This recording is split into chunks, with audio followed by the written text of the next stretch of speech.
If you want a higher chance of scoring a free gaming PC, then today's video is definitely worth the watch. Shout out to my wife for quickly checking out the e-waste dump collection point during one of her runs, because she stumbled upon not one, but two PCs that were begging to be taken home and upgraded. This isn't our first time finding a free PC, and you definitely have a higher chance of finding one like this versus sending your favorite YouTuber day 69 of asking for a free PC. Yes, I understand Linus gave a PC that way in a recent video, which I'm still not a fan of, because now my DMs are full of those messages as well. So instead of doing that, just follow what I'm about to explain in this video after a quick word from today's sponsor. And real quickly, since I know my audience is always interested in saving money when building and selling gaming PCs, today's video sponsor GVG Mall can definitely help you out with that. I've worked with GVG Mall for so long now and have bought probably close to 100 keys myself, and they're hooking you all up big time with the 25% off discount if you use code ZTT18 with the link in the description. GVG Mall has Windows activation keys as well as Microsoft Office, game keys for platforms like Steam and Origin, and they even have console stuff too, like PSN and Xbox prepaid cards. Activating Windows couldn't be easier. Just paste in the key that you get instantly after paying on the website, so remove that ugly unactivated watermark for good. Don't forget to use ZTT18 for 25% off with the link in the description. So hopefully you've been watching my YouTube shorts and TikToks lately, because I've been talking about today's topic a lot lately. Sometimes there's people out there in your neighborhood selling PCs for super cheap because they simply don't want them anymore. I know our PC building community is like real nitty-gritty, trying to min-max everything and stretch our dollar as far as humanly possible, but a lot of normal people out there in the real world just aren't really like that. Sometimes people just want like $800 for their $1,200 RX 7800 XT PC, like the one I sniped on Jawa a few weeks ago. Sometimes people just want enough money for outdoor sports, and the best of all is when they just want to get rid of that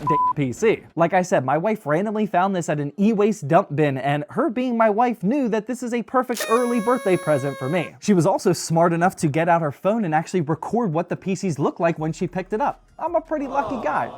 Although she's pretty lucky too. Check out these biceps. This time the free PC wasn't all good news though, because whoever dropped this off was smart enough to not include both the RAM and the storage drives, and neither PC had all of the parts and especially the panels that we needed for two working systems. Thankfully, we had enough parts to combine them into one workable PC, and honestly, this thing was an amazing starting point for a gaming build. This is a Dell Optiplex 5060, and as soon as I saw the 8th gen Intel i7 sticker on here, I knew it had potential. Sure enough, that CPU is an i7 8700, and I paid a lot of money for these a few years ago. This was a top tier CPU that people were pairing with the GTX 980 and 980 Ti's, and it can definitely still handle some solid 1080p gaming here in 2024. And yes, we were sure to give it a quick thermal paste reapplication because it probably hasn't been done since the PC was originally built like 8 to 10 years ago, and we gotta conserve our temperatures as much as possible with these types of OEM builds. And we are definitely gonna be talking all about the cooling situation in the benchmarking section of this video, because honestly, the situation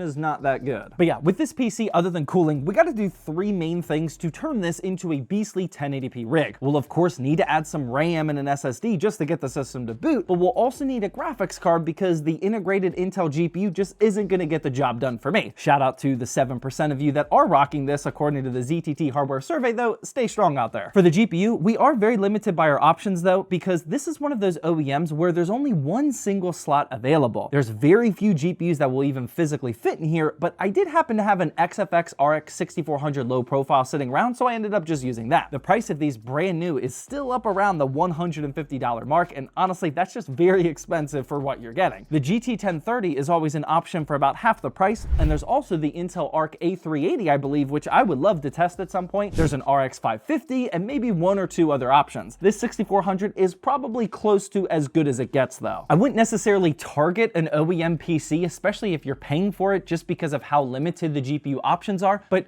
when it comes to getting a free PC, you gotta take what you can get. Along with the RX 6400, the SSD I'm gonna throw in here is simply just the cheapest NVMe 1TB drive that I could find, which was the Clev Kraz C710. This is just a Gen 3 drive, but since we have the slot on the motherboard, we're definitely gonna take advantage of it because this is much faster than a 2.5-inch SATA SSD. And for the RAM, Intel 8th gen does indeed only support DDR4, but I don't feel the need to go with a proper 3200 MHz DL16 kit for a free PC build like this. Instead, this is an ugly green Crucial 32GB of DDR4 kit, and it's only clocked at 2400 megahertz. Believe it or not, I actually got that for free. It was like a Newegg gift whenever I bought an expensive graphics card or something. Most people probably wouldn't be excited about it, but I knew at some point that I would have a proper video to use that kit in, so I was excited. What a nerd! But before we move on to the benchmarks in the cooling section, we of course had to take care of the aesthetics as well. I'm always gonna take advantage of the quick 30-minute process of painting OEM PCs like this, and honestly, if I was to leave this all white, it would still look much better than the stock color. If you ever wanna do this yourself, I found the best results spray painting on a nice, hot and sunny day. Do about 7 to 8 total coats with 10 minutes in between each one. And always make sure that first coat is only up to a 50% opacity as a base layer, the second coat is maybe 75%, and then just keep building from there. Don't try to cover the entire thing with paint at once, because then you're just gonna get a runny mess with streaks all over the place. So after painting, I once again relied on my wife to build us some decals with her Cricut machine, and this time we're going with the Diablo 4 Necromancer theme because that's the current class that I'm playing. If you didn't already know, the Diablo 4 Season 4 update really turned around this game, and most of the community, including myself, is actually really happy with the game now, and the Necromancer is unironically the S tier class of the season, so that's of course what I'm playing. All of the Diablo 4 footage in this video was indeed played on this build, so as you can see, we have ourselves a very capable system. This isn't ultra quality settings, but certainly good enough to enjoy this game. But yeah, we got the class logo on here on the side as a decal, and then she also made a quick little badge sticker where I pulled off the original stock Intel sticker. Overall, I think this looks very clean, and the total cost for me was about 60 bucks on this entire project since I already had the CPU, GPU, and the RAM. But again, I bought this RX 6400 over a year ago, and I don't think it's necessarily worth its normal $160 price that it's at today. Spending $60 and using parts that were just collecting dust is an investment I'm certainly comfortable with, so let's see how it actually performs. The first thing we fired up was some stress testing because honestly, both Sam and I were worried about the 8700 in here because that's a lot of CPU for a very little cooling system. Sure enough, we're getting some serious thermal throttling here, even after reapplying the thermal paste. You can see here that basically right after starting the Cinebench stress test that the CPU temps got up to like 90 degrees at 4.1 gigahertz, and then it would quickly downclock to around 3.4 to 3.5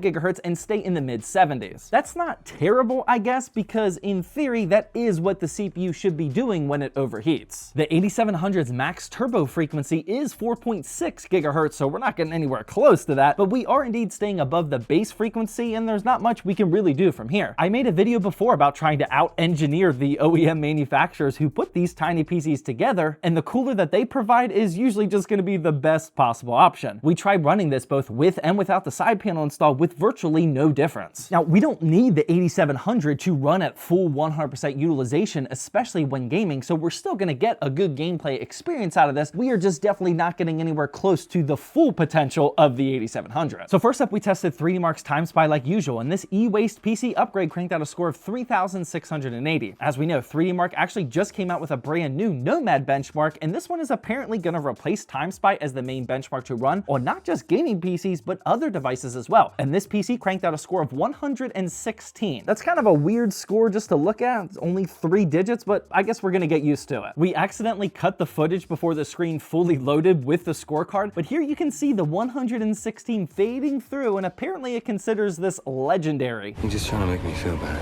Not exactly sure how many PCs Nomad has tested on this so far, or maybe it was about to load the word not above legendary before we cut the footage, but we'll keep our eyes out on this new benchmark for sure. After that, we jumped into some games, and the first one was Cyberpunk 2077, and with the settings at 1080p low, we unfortunately got a measly 40 average FPS. Not a great start so far. You can see here that the 8700 was only being used at about 40% utilization, and our RX 6400 was being fully blasted, and even that was getting pretty toasty into the 80s pretty quickly. We're also limited a bit by the PCIe generation on our motherboard. This CPU and motherboard only has PCIe 3.0 slots, and the RX 6400 needs Gen 4 slots to get the full performance. Tech PowerUp says that this can result in losing about 14% of performance with Gen 3, so again, this is not an ideal setup, but we're taking what we can get with the free PC and limited GPU options. We then tested Modern Warfare 3, and here things got a bit better. We put the settings at 1080p low with a full 100% resolution scale and the help of FSR3 frame generation, and we got a pretty solid and comfortable 79 average FPS. Helldivers 2 didn't look too bad either, as we got a definitely playable 54 average FPS with 1080p in low settings. Here's the rest of the games we tested, and you can see here that the easier games like Counter-Strike and Fortnite were all well over 100 FPS, which isn't too shabby for what we're working with. Honestly, I'm pretty happy with how this whole thing turned out, and I think if you needed a PC and found one like this, you'd be pretty happy as well. On the flip side, it's also kind of a shame because the 8700 is capable of much more, even here in 2024. If this was paired with a mid-tower OEM desktop with a proper cooler and room for at least a 2-slot graphics card that isn't bottlenecked by PCIe Gen 3 slots, we would have been able to get way more FPS in every single game. But with free PCs, you just gotta take what you can get, and I think we maximized the opportunity of this build today. But just in case if you don't want to follow something like this and you want to spend actual money on a gaming PC,